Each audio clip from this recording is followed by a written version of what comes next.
आज आज हम ग्रेविटेशन चैप्टर का पहला topic Newton's universal law of gravitation पढ़ेंगे। ठीक है, तो इन्होंने क्या बताया? इन्होंने बताया फोर्स हमारा डायरेक्टली प्रोपोर्शनल है m1 m2 के। कैसे? ये मास ऑफ अर्थ है और ये मास ऑफ सन, तो इन दोनों के बीच की फोर्स जो होती है यही हमारी ग्रेविटेशन फोर्स होती है।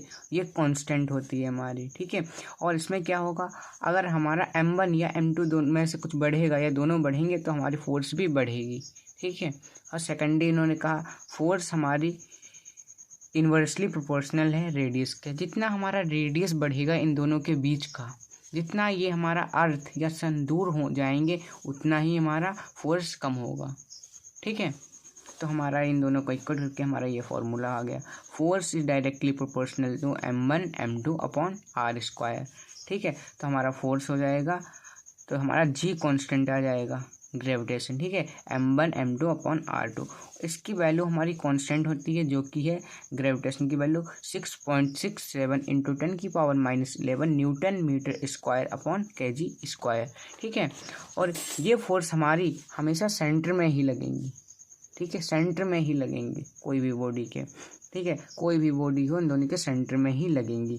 ये फोर्स हमारी इंडिपेंडेंट ऑफ मीडियम होती हैं, किसी मीडियम पर डिपेंड नहीं होती हैं। ठीक है, और ये हमारी ओनली वैलिड है पॉइंट मास के लिए, सिर्फ पॉइंट मास के लिए ये हमारी वैलिड है, और किसी के लिए नहीं, पूरी बॉडी के लिए नहीं होंगी। ये सिर्फ हमारी पॉइंट मास के लिए ही वैलिड होंगी।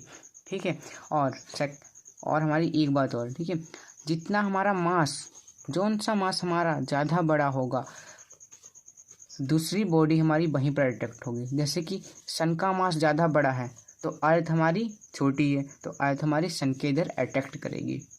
बड़ी बॉडी छोटी बॉडी को अट्रैक्ट अपनी साइड करती है। ठीक है, जैसे कि हमने मान लिया ये हमारा 5 kg का है, ये हमारा 4 kg का है, तो 4 kg वाला हमारा 5 kg की ओर अट्रैक्ट होगा। ठीक है, छोटी बॉडी बड़ी बॉडी की साइड जाती है। ठीक है, बड़ी बॉडी छोटी बॉडी को अपने साइड खींचती है।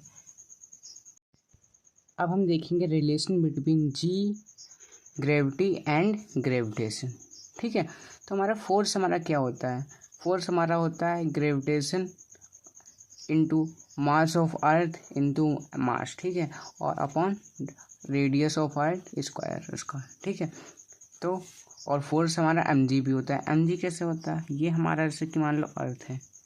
ठीक है, तो अर्थ के ऊपर कोई इंसान अगर खड़ा है तो ये अगर नीचे इसका वेट जो हमारा होगा, ठीक है, वो सेंटर की ओर कितना होगा, कितना आएगा, तो हमारा ये आएगा, जैसे इसका मास m है तो हमारा ये ग्रेविटी खींचेगी तो इसका हमारा फोर्स कितना हो जाएगा, फोर्स इक्वल टू हो जाएगा हमारा mg।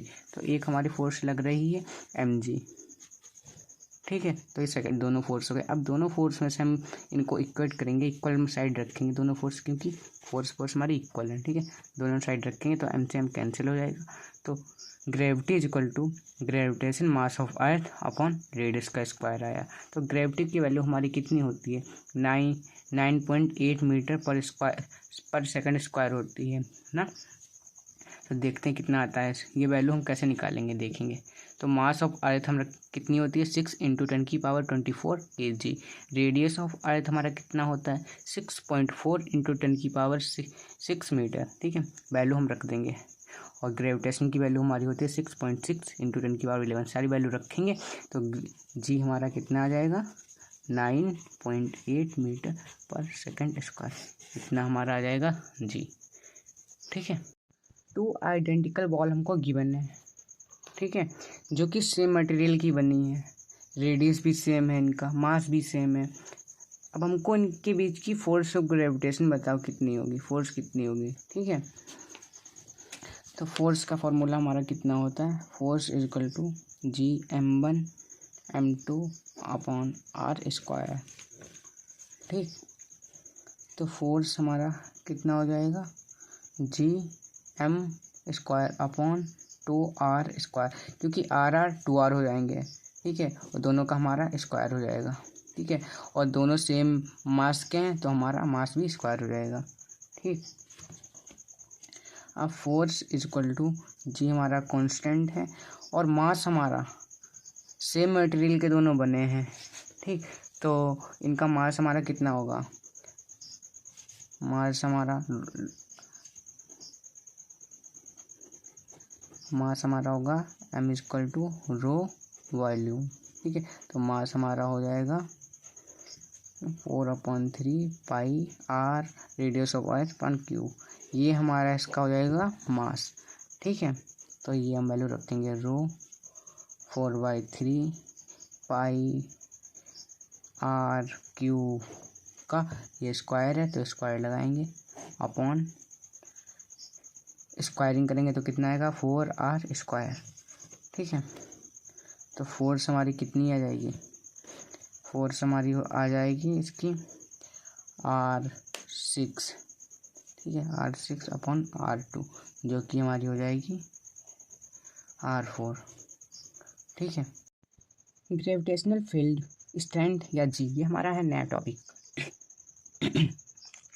ठीक है, तो ग्रेविटेशनल फील्ड होती क्या है, the space around a mass where its gravitational force can be felt is called gravitational field. Gravitational field हमारी वो होती है जो ग्रेविटेशन के अराउंड की फील्ड होती है, उसी को हम ग्रेविटेशनल फील्ड कहते हैं, जो कि हमको फील होती है, दिखती नहीं है। ठीक है, फील होती है, और ये नॉट मेजरेबल, ये हमारी मेजरेबल नहीं होती है। ठीक है, और सेकंड पॉइंट है ये सिर्फ हमको फील ही होती है। ठीक है, इसकी स्ट्रेंथ मेजर करने के लिए इंटेंसिटी होती है। ठीक है, इंटेंसिटी, इसको हम मेजर कर सकते हैं इंटेंसिटी के द्वारा, इंटेंसिटी के द्वारा। ठीक है, और gravitational field intensity we defined as gravitational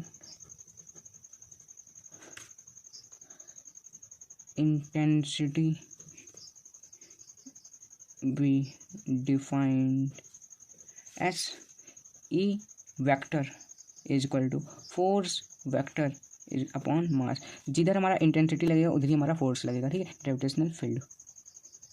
ठीक है, जिधर हमारा इंटेंसिटी की डायरेक्शन होगी उधर ही फील्ड की डायरेक्शन होगी। ठीक है, where force vector is the force exerted by the field on a body of mass m, unit of intensity vector is Newton kg per volt। ठीक है, तो इंटेंसिटी हमारी जो होती है वो फोर्स अपॉन मास की होती है। ठीक है, इसको हम चेक करने के लिए कोई भी मास एक फील्ड पे रखेंगे। ठीक है, फिर उसको हम डिवाइड कर देंगे, तो फिर हम उसकी फोर्स को मास से डिवाइड कर देंगे। ठीक है, उस जगह की फोर्स को हम मास से डिवाइड कर देंगे तो स्ट्रेंथ ऑफ फील्ड हमको मालूम चल जाएगी। ठीक है, डायरेक्शन हमारी सेम होगी, जिस साइड की फोर्स की डायरेक्शन उसी साइड इंटेंसिटी की डायरेक्शन होगी। तो